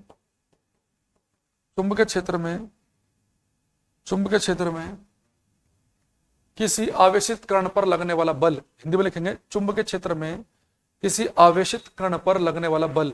मान लो बच्चे की चुंबकीय क्षेत्र है आपका, मैग्नेटिक फील्ड है, एक चार्ज पार्टिकल ले लिया मैंने Q, ठीक है, ये चार्ज पार्टिकल ले लिया और ये बच्चे V वेलोसिटी से भाग रहा है, कितने एंगल भाग रहा है मैग्नेटिक फील्ड से? थीटा पे। तो इस पर जो बच्चे फोर्स लगेगा ना, वो लगेगा QVB साइन थीटा। यानी कि अगर कोई चार्ज पार्टिकल मैग्नेटिक फील्ड में है तो अगर उस पर ज्यादा चार्ज है तो फोर्स क्या लगेगा? ज्यादा। वो बहुत ही ज्यादा वेलोसिटी से भाग रहा है, बहुत ही ज्यादा वेग से भाग रहा है, तो फोर्स क्या लगेगा, ज्यादा। ज्यादा स्ट्रॉन्ग मैग्नेटिक फील्ड में है तो फोर्स क्या लगेगा, ज्यादा। और साथ में फोर्स थीटा पे भी डिपेंड करेगा। जैसे यहाँ पे भी अगर आप देखें तो यहाँ पे आप बना सकते हैं केस फर्स्ट, अगर बच्चे थीटा की वैल्यू 0 डिग्री हो जाए, साइन 0 हो जाएगा 0, तो फोर्स कितना हो जाएगा 0। यानी कि अगर कोई चार्ज पार्टिकल मैग्नेटिक फील्ड में है तब भी उसके ऊपर फोर्स 0 हो सकता है। अगर वो थीटा की वैल्यू 0 का मतलब क्या है, वो बिल्कुल उसके मैग्नेटिक फील्ड की डायरेक्शन में भागे। अगर एक चार्ज पार्टिकल मैग्नेटिक फील्ड की डायरेक्शन भाग रहा है, थीटा की वैल्यू 0 कब होगी भाई, अब थीटा की वैल्यू 0 होगा का मतलब है कि मैग्नेटिक फील्ड की डायरेक्शन में भागना शुरू कर दे चुंबकीय क्षेत्र की दिशा में, तो उस पर फोर्स क्या लगेगा 0। तो क्वेश्चन पूछ सकता है आपसे कि क्या चार्ज पार्टिकल पे मैग्नेटिक फील्ड लगता है, क्या ऐसा भी जरूरी है कि 0 हो जाए, बिल्कुल हो जाए अगर वो मैग्नेटिक फील्ड की डायरेक्शन भागेगा। तो आप लिख सकते हैं इसमें, if the force on A charge particle in a magnetic field 0, if the force on A charge particle in a magnetic field is 0, that means it is moving in the direction of magnetic field, that means it is moving in the direction of magnetic field। यदि किसी आवेशित कण पर चुंबकीय क्षेत्र में, यदि किसी आवेशित कण पर चुंबकीय क्षेत्र में बल शून्य है, तो इसका मतलब यह है कि वह चुंबकीय क्षेत्र की दिशा में भाग रहा है। तो इसका मतलब यह है कि वो चुंबकीय क्षेत्र की दिशा में भाग रहा है। ठीक है, अच्छा इसमें केस 2 क्या ले सकते हैं हम, थीटा के लिए 90 डिग्री ले लूं, यानी कि वो बिल्कुल परपेंडिकुलर भाग रहा हो, जैसे मैग्नेटिक फील्ड के बिल्कुल परपेंडिकुलर भागे चार्ज पार्टिकल, परपेंडिकुलर। थीटा के लिए 90 ले ली, तो साइन 90 आपको पता है कि मैक्सिमम होता है, साइन 90 की वैल्यू कितनी होती है 1, तो फोर्स क्या लगेगा बच्चे, मैक्सिमम। तो सेम है, अगर कि कोई चार्ज पार्टिकल मैग्नेटिक फील्ड के परपेंडिकुलर है तो उससे फोर्स लगेगा अधिकतम, पैरेलल चलेगा तो फोर्स का लगेगा 0। ठीक है, आई बात समझ में। एक बार यहां तक का उतार लो भैया आराम से अपनी लैंग्वेज में।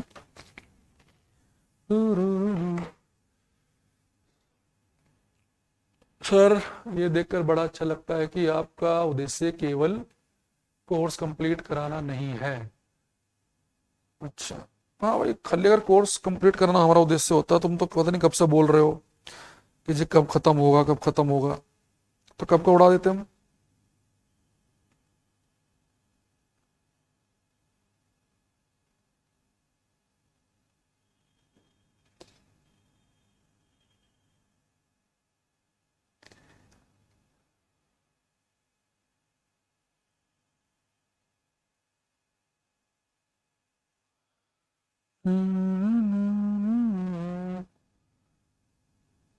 लिख लो तो बता देना।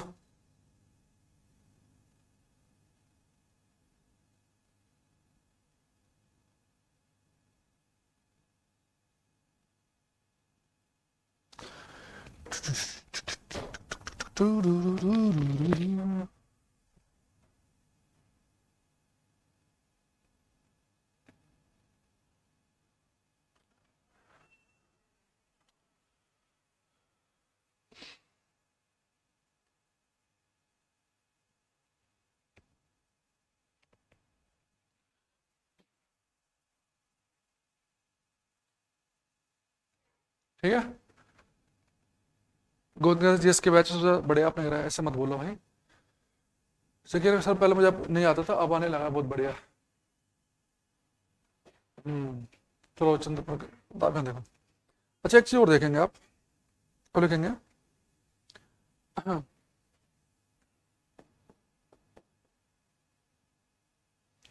Force on A charge particle, charged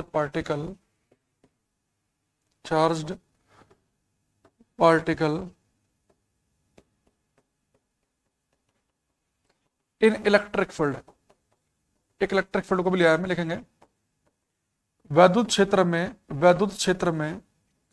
क्षेत्र में किसी आवेशित कण पर लगने वाला बल, होता बच्चे इतना, F=QE। ये फोर्स भी वेक्टर क्वांटिटी है और इलेक्ट्रिक फील्ड भी वेक्टर क्वांटिटी है। ठीक है, तो बच्चे यहां पे देखना, अगर इलेक्ट्रिक फील्ड है तो चार्ज पार्टिकल फोर्स कितना लग रहा है, QE के बराबर। लेकिन अगर बच्चे मैग्नेटिक फील्ड था जब चुंबकीय क्षेत्र, तो फोर्स क्या लग रहा था, QVB sin थीटा। आप चाहो तो इसे सब लिख सकते हो, क्यू को बाहर निकाल लो, V vector cross B vector. आपको मैंने बताया ना ये चीज, अगर बीच में क्रॉस लगा हो तो उसे हटाने पे साइन आता है। तो यहाँ पे एक चीज समझो बड़े ध्यान से कि अगर एक पार्टिकल इलेक्ट्रिक फील्ड में है तो उस पर फोर्स लग रहा है क्यू ई। आप वेक्टर वेक्टर को हटा सकते हो जो कॉमर्स आर्ट वाले हैं, क्यू ई यानी कितना चार्ज है, कितने इलेक्ट्रिक फील्ड में रखा हुआ है वो। लेकिन अगर कोई चार्ज पार्टिकल मैग्नेटिक फील्ड में रखा हुआ है तो क्यू बी कितना चार्ज है वो भी इंपॉर्टेंट है, और बी भी इंपॉर्टेंट है, एंगल भी इंपॉर्टेंट है, और उसकी स्पीड भी इंपॉर्टेंट है। तो अगर मैं आपसे पूछ लूं कि अगर एक चार्ज पार्टिकल रेस्ट पर है, विराम अवस्था में है, रुका हुआ है, तो उस पर कौन सा फोर्स लगेगा, इलेक्ट्रिक फोर्स लगेगा कि मैग्नेटिक फोर्स लगेगा? If charge particle at rest तो उस पर कौन सा फोर्स लगता है, इलेक्ट्रिक की मैग्नेटिक की दोनों? If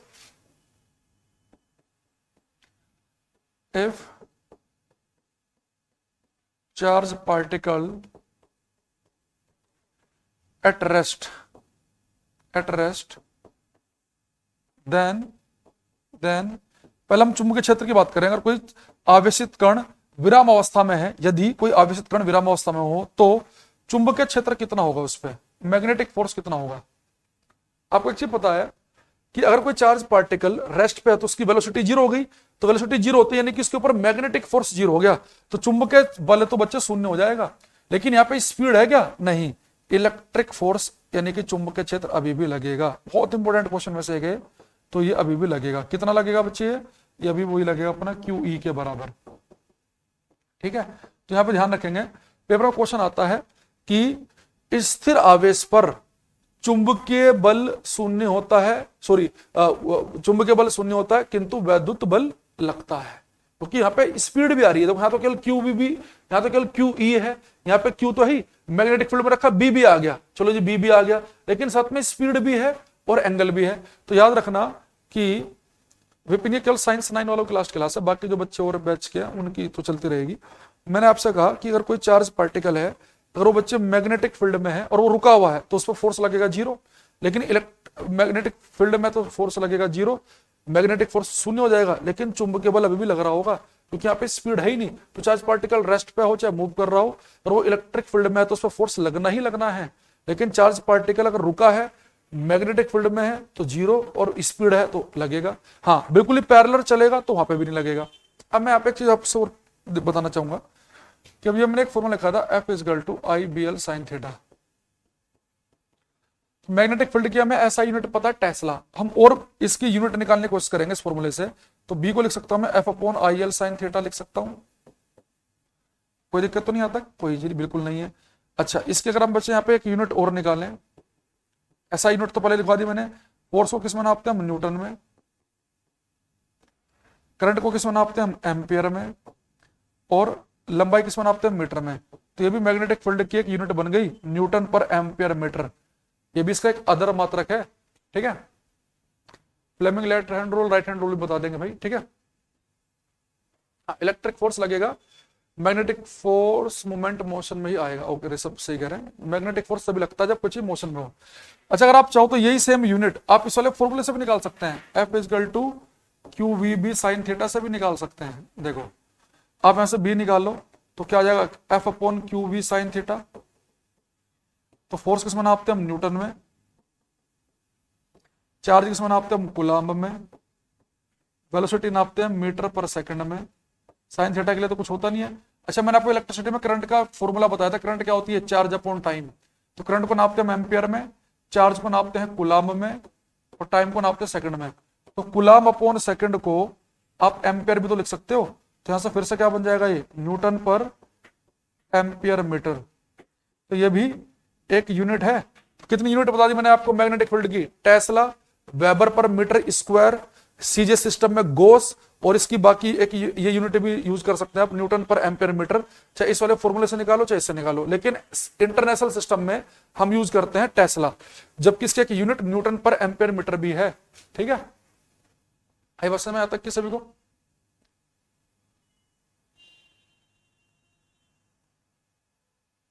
clear? अच्छा, अगर आप यहां से चाहें तो मैग्नेटिक फील्ड की डायमेंशन भी निकाल सकते हैं। तो डायमेंशन मैंने आपको सिखा दी है, तो अगर आप चाहो तो डायमेंशन निकाल लो। तो डायमेंशन के लिए बच्चे मैंने आपको एक चीज बताई थी, जिसकी भी डायमेंशन वीमा निकालनी हो आपको उसकी यूनिट पता होनी चाहिए। तो टेस्ला से निकाल सकते हो, साइंटिस्ट का नाम है। तो फॉर्मूले से यूनिट क्या बनेगी, न्यूटन पर एम्पियर मीटर। तो न्यूटन आपको पता है बच्चे, न्यूटन के लिए क्या होता था, फोर्स के लिए होता है, इसकी डायमेंशन होती है ml की पावर -2, याद है। एम्पियर के लिए बताया था ए होती है, और मीटर के लिए क्या होती है बच्चे अपनी एल। ठीक है, बस काम हो गया। एल से कट गया एम, एल तो हो गया एम एक इनवर्स टी की पावर -2। ये मैग्नेटिक फील्ड की डायमेंशन बन गई है वीमा, M A raise to the power -1 T की पावर -2।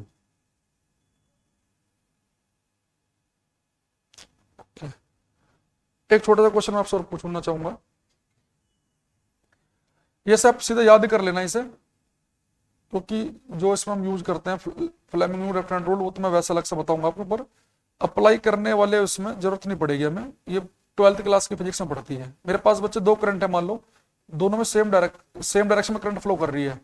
ठीक है, ये तो सेम करंट मान लो, ये I1 I2 भी कह सकते हो इन्हें। दो तार है, उनमें सेम डायरेक्शन में करंट फ्लो कर रही है, और दो तार मैंने इधर ली है, इनमें अपोजिट डायरेक्शन में करंट फ्लो कर रही है, अपोजिट में। तो आपको बताना है, अगर तारों में सेम डायरेक्शन में करंट फ्लो कर रही है तो एक दूसरे को अट्रैक्ट करेंगे कि रिपेल करेंगे, कौन सा आकर्षित करेगा कौन सा प्रतिकर्षित। ये मान लो केस ए है, ये मान लो कि केस बी है, कौन सा अट्रैक्ट करेगा कौन सा रिपेल करेगा।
कोई भी नहीं, ये क्या होता है गोविंद जी, दो तारों में करंट है, जब करंट होगी ना तो करंट कैसे मैग्नेटिक फील्ड पैदा होता है, और मैग्नेटिक फील्ड पैदा हो गया तो आप समझ रहे हो, मैग्नेटिक फील्ड पैदा होने का मतलब क्या है, तो दोनों एक दूसरे के मैग्नेटिक फील्ड में फोर्स नहीं लगेगा इन पे।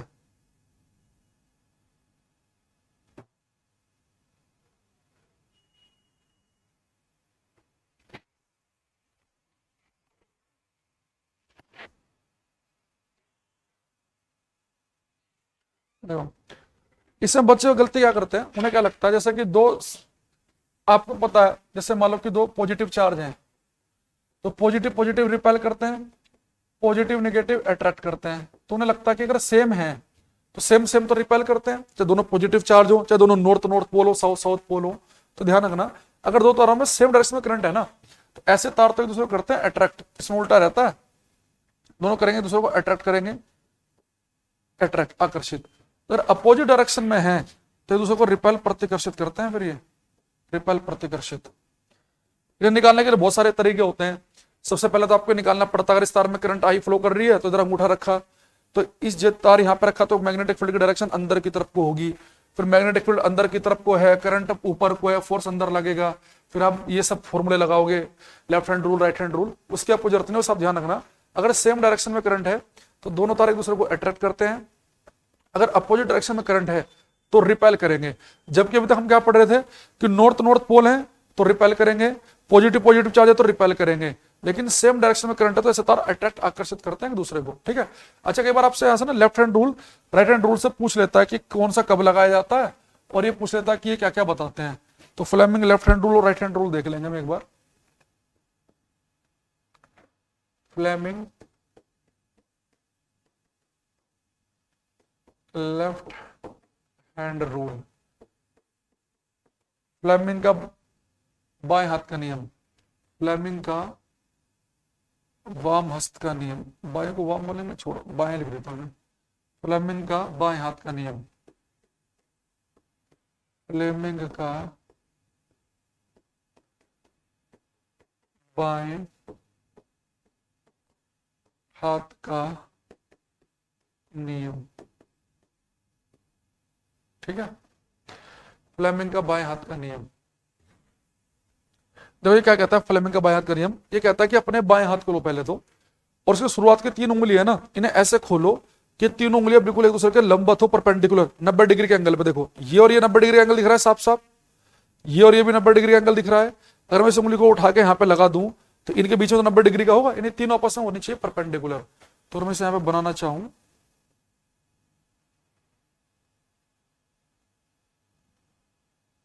ये भाई बन गया पहली बार में, मजा आ गया। चलो ये हो गया बच्चे अपना, ये अंगूठा है, ये 4 फिंगर है और ये मिडिल फिंगर है। तो न्यूटन ने हमारे से कहा कि अपने बाएं हाथ के 3 उंगलियों को ऐसे फैलाओ कि वो परपेंडिकुलर हो। अब देखो इससे फायदा क्या होगा, अभी हमें पता था कि अगर किसी तार में करंट फ्लो कर रही है, किसी तार में धारा अगर बह रही है, तो उस तार को जब मैग्नेटिक फील्ड में रखेंगे तो सब फोर्स लगेगा। तो फोर्स की अगर मुझे डायरेक्शन निकालनी हो, अगर किसी तार में करंट है और उस पर मैग्नेटिक फील्ड में रख दें तो उसमें फोर्स किस डायरेक्शन में लगेगा, तो उस फोर्स के डायरेक्शन निकालने काम आता है। तो उसने आगे अपने तीनों हाथ की उंगली को ऐसे फैलाओ कि अगर ये बीच वाली उंगली आपको मैग्नेटिक फील्ड की डायरेक्शन दे तो मैग्नेटिक फील्ड को लिखते हैं बी से। अगर आपको बच्चे चुंबकीय क्षेत्र की दिशा में हो, ये बीच वाली उंगली को रखो आप चुंबकीय क्षेत्र की दिशा में, ठीक है। मिडिल फिंगर को रखो करंट की दिशा में, करंट को लिखते हैं हम आई से, धारा की दिशा में। तो जो अंगूठा है ना बच्चे, ये आपको फोर्स की डायरेक्शन देगा कि जिस दिशा में फोर्स लगेगा वो देगा आपको ये। तो फोर्स को लिखेंगे एफ से। तो आप एक काम करो, बाएं हाथ को आप फैलाओ ऐसे परपेंडिकुलर और यहां लिख दो F B I. F B I यानी सीबीआई है भारत के, अमेरिका की एफ बी आई। तो यानी कि तो ये दोनों हमें पता होंगे, ये बताएगा यानी कि मुझे अपनी 4 फिंगर को रखना है मैग्नेटिक फील्ड की डायरेक्शन में, बीच वाली फिंगर को रखना है करंट की डायरेक्शन में, तो अंगूठा मुझे फोर्स की डायरेक्शन देगा।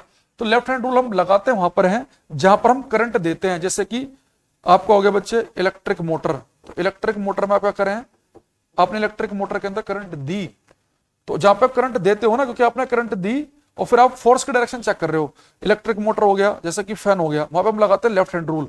तो जहां पे हम करंट देंगे वहां पे लेफ्ट हैंड रूल लगेगा। तो लेफ्ट हैंड रूल क्या बताता है हमें कि अगर हमारी ये कौन सी उंगली बोलते हैं इसे, तर्जनी बोलते हैं, कौन सी तर्जनी उंगली चुंबकीय क्षेत्र की दिशा में हो, मध्य उंगली धारा की दिशा में हो, तो अंगूठा हमें क्या बताएगा, बल की दिशा बताएगा कि जिस तार में करंट है उसमें फोर्स किस दिशा में लगेगा। तो एफ बी आई याद रखना कि मैग्नेटिक फील्ड की डायरेक्शन में करंट की, तो ये आपको बच्चे क्या मिलेगा, ये आपको देगा फोर्स की डायरेक्शन। तो ये चीजें आपको पता होंगी, ये मिलेगी। जैसे मगर ऐसे इस वाले क्वेश्चन में ले लूं कि भाई मान लो इस वाले क्वेश्चन में मुझे मान लो कि मुझे पता है कि इस पॉइंट इस वाले पॉइंट में, इस वाले पॉइंट की अगर मैं बात करूं इस तार में, कि इस तार पर मुझे बताना कि फोर्स किस दिशा में लगेगा, इस तार पे फोर्स किस दिशा में लगेगा, और मैग्नेटिक फील्ड अंदर की तरफ को है। तो मैंने सबसे पहले उंगली को ऐसे फैलाऊंगा मैं, तो मैग्नेटिक फील्ड तो अंदर की तरफ, और करंट ये बीच वाली उंगली होगी करंट की डायरेक्शन में, ये ऊपर आ गई। तो अंगूठे ने मुझे क्या बता दी, फोर्स की डायरेक्शन। तो फोर्स की डायरेक्शन बताने के काम आता है फ्लेमिंग का लेफ्ट हैंड रूल, ठीक है, फ्लेमिंग का लेफ्ट हैंड रूल। तो जैसे कि जो हमारा जो इलेक्ट्रिक मोटर होती है ना, इलेक्ट्रिक मोटर में बच्चे हम करते क्या है कि एक ऐसे कोयल लेंगे हम, जैसे हमने कोई कोयल ली उसमें करंट फ्लो करा दी और उसे मैग्नेटिक फील्ड में रख देंगे, तो कोयल घूमने लगेगी। तो कोयल घूमेगी तो उससे क्या होगा, जैसे कि हमने क्या करा, मोटर को घुमाना है ना मैं, तो मोटर को हमने करंट देंगे और मैग्नेटिक फील्ड चुंबक लगे होते हैं मोटर के अंदर, तो मोटर में हमने करंट दी और उसे मैग्नेटिक फील्ड में के अंदर वो घूमेगी, ठीक है। जब करंट देंगे मैग्नेटिक फील्ड में रखेंगे तो उसमें फोर्स लगेगा, तो फोर्स लगने से वो घूमेगी। तो फिर आप जो भी उससे करना चाह रहे हैं, पंखा चलाना चाह रहे हैं, जो भी चलाना चाह रहे हैं चला सकते हैं। तो बस आपको केवल इतना याद रखना, पेपर में क्वेश्चन आता है कि फ्लेमिंग का लेफ्ट हैंड रूल क्या बताता है, तो आपको बताएगा फोर्स की डायरेक्शन, याद रखना है फोर्स की डायरेक्शन देगा। अब आता है फ्लेमिंग का right hand rule, Fleming right hand rule, Fleming का दाएं हाथ का नियम। ये देखो क्या कहता है, सच्चे मान लो कि आपने बनाया अंगूठा,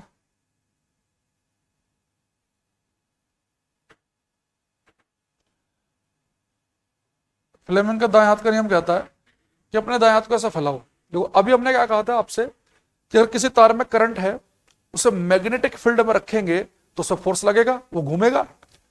ऐसे ही अगर किसी तार को आप मैग्नेटिक फील्ड के अंदर घुमाओ ऐसे, पहले तो आपने करंट दी और रख दिया, करंट देकर रख दिया तो घूम गया, अब उसे मैग्नेटिक फील्ड में घुमाओ तो उसमें करंट पैदा हो जाएगी।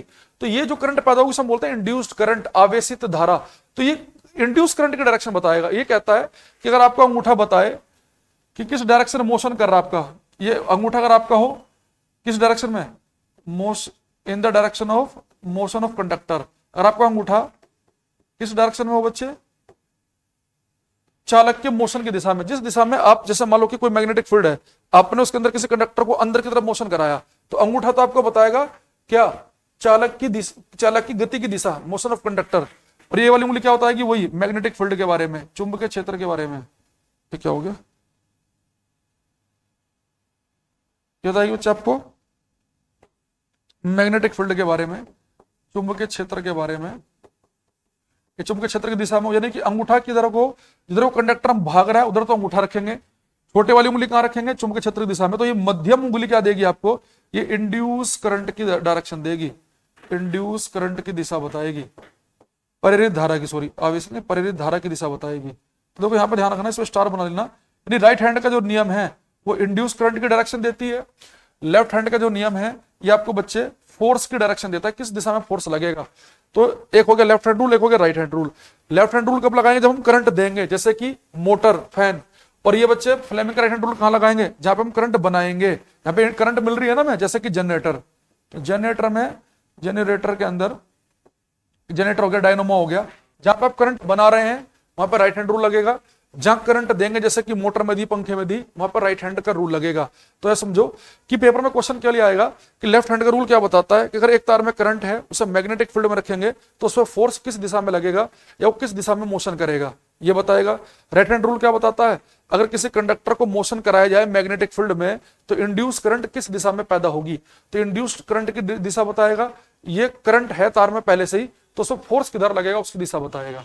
तो दोनों उतार लो, से उतार लेना भाई। तो समझ में आया कि लेफ्ट हैंड रूल कब लगाया जाता है, जहां करंट दी जाए, और राइट हैंड रूल कहां लगाया जाता है, जहां करंट मिले।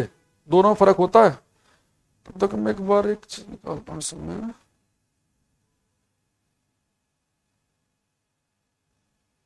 क्या नाम इसका, पीरियोडिक टेबल, नेट का मारा करो वो, तुम लिखो तब तक इसे।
ठीक है भाई। चलो, मुझे एक पीरियोडिक टेबल की जरूरत थी आवर्त सारणी की, वो मैंने खोल ली है।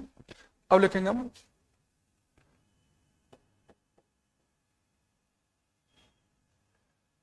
अच्छा, हम तीन चीजें पढ़ेंगे हम यहाँ पे क्लास में। एक हम पढ़ेंगे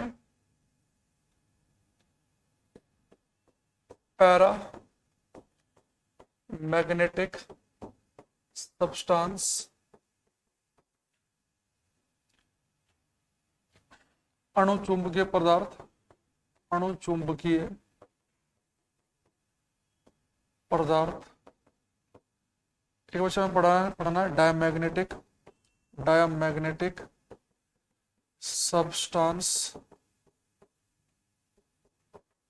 से बोलते हैं हम बच्चे प्रतिचुंबकीय, प्रतिचुंबकीय पदार्थ। बताओ अच्छा, अपने पास फेरोमैग्नेटिक सब्सटेंस, फेरो मैग्नेटिक सब्सटेंस, लोह चुंबकीय पदार्थ, लोह चुंबकीय पदार्थ। ठीक है, तो पैरा, डाया और फेरो, तो तीन अपने पास में है। अब देखो, अणुचुंबकीय पदार्थ, प्रतिचुंबकीय और लोह चुंबकीय में क्या फर्क है। जैसे मान लो कि पैरामैग्नेटिक सब्सटेंस बच्चे होते हैं, जैसे अगर आप किसी मैग्नेटिक फील्ड में चुंबकीय क्षेत्र में रखो ना, तो चुंबकीय क्षेत्र की दिशा में, सर मैं आज आपसे पढ़कर 9th 10th के बच्चों को पढ़ाता हूँ, Ganesh, okay thank you, first live class कर रहे हैं। मैग्नेटिक फील्ड कौन सी एसआई राशि है, कौन सी एसआई राशि है। मैग्नेटिक फील्ड एक वेक्टर क्वांटिटीज की एसआई यूनिट होती है, टेस्ला बताया था, लेट आए हो शायद तुम, थैंक यू बबलू। देखो, अगर बच्चे मैग्नेटिक कोई पदार्थ लिया आपने और उसे चुंबकीय क्षेत्र में रखा मैग्नेटिक फील्ड में, अगर वो पदार्थ चुंबकीय क्षेत्र की दिशा में अट्रैक्ट हो जाए, वीकली मतलब हल्का सा अट्रैक्ट हो जाए, तो उसे बच्चे हम बोलते हैं पैरामैग्नेटिक सब्सटेंस। तो ये बच्चे वीकली अट्रैक्ट होते हैं, अट्रैक्ट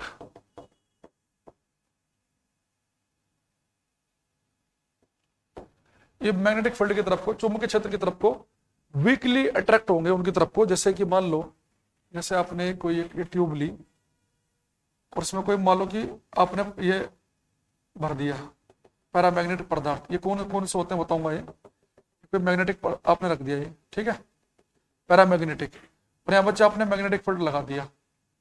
ऐसा मैग्नेटिक फील्ड लगाओगे ना, ये पैरामैग्नेटिक सब्सटेंस जो है ना, ये थोड़ा सा खिसक के इधर को ऊपर को अट्रैक्ट हो जाएंगे, इसकी तरफ को, यानी ऊपर की तरफ को आ जाएंगे इधर को, यानी कि इधर से जो वैल्यू होगी इधर से कम हो जाएगी।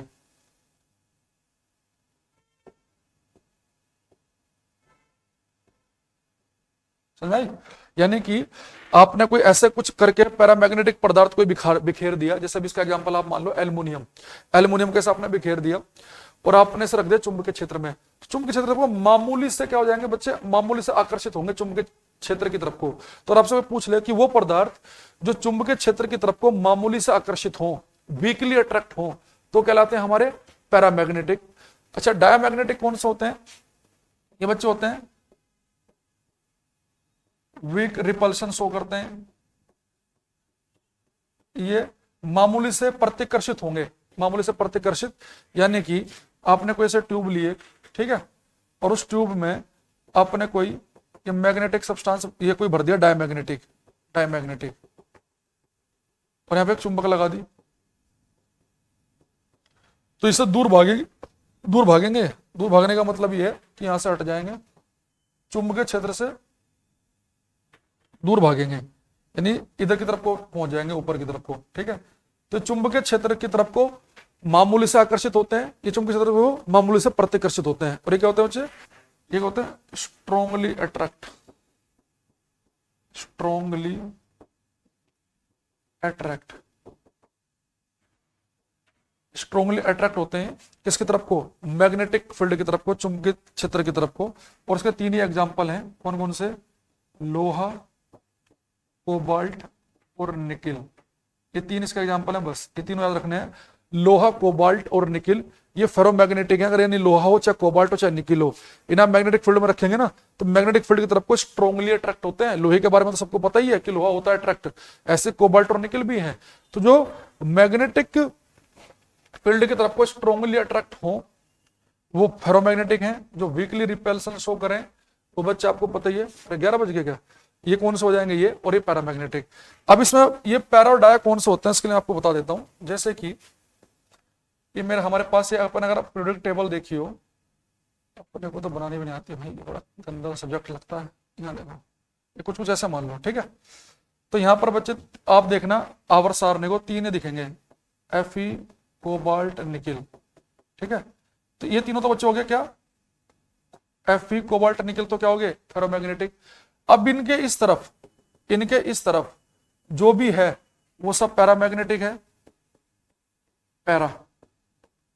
और इस तरफ जो भी है बच्चों कैसा वो है, वो डाया है।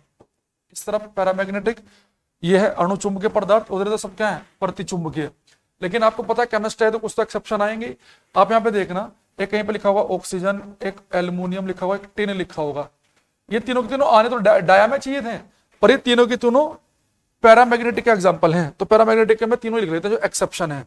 कौन कौन से, एक तो ऑक्सीजन, एक एल्युमिनियम और एक टिन, ये टिन का सिंबल है ये। ऐसे ही जो इस तरफ वाले हैं बच्चे, जो इस तरफ की तरफ है, मैं डायमैग्नेटिक का देखूं वैसे इधर बने ना, पीरियोडिक टेबल खोल लेता हूं एक बार।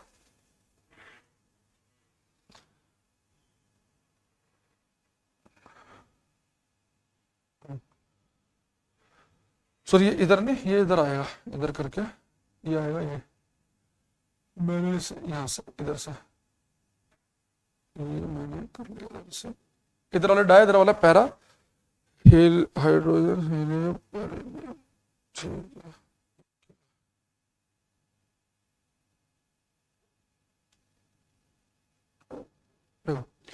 अब इधर बच्चे सबसे ऊपर होता है हाइड्रोजन, एक होता है बेरिलियम, ठीक है, एक क्रिप्टोन पर मैं इधर होता है, मैं गोल बना देता हूं। अभी इधर बच्चे हैं तो क्या, ये हाइड्रोजन और बेरिलियम आने तो पैरा में चाहिए थे, पर ये किसमें होते हैं, डाया में। यानी कि जो मैं इधर लिख रहा हूं ये एक्सेप्शन है, ये तीनों डाया में होने चाहिए थे, पर ये पैरामैग्नेटिक प्रॉपर्टी शो करते हैं, ये होने चाहिए थे पैरा में, ये किसमें शो करते हैं, इसकी। तो हाइड्रोजन और बेरिलियम ले लो इसका एग्जाम्पल, हाइड्रोजन गैस, बेरिलियम, इसका एग्जाम्पल है, ठीक है।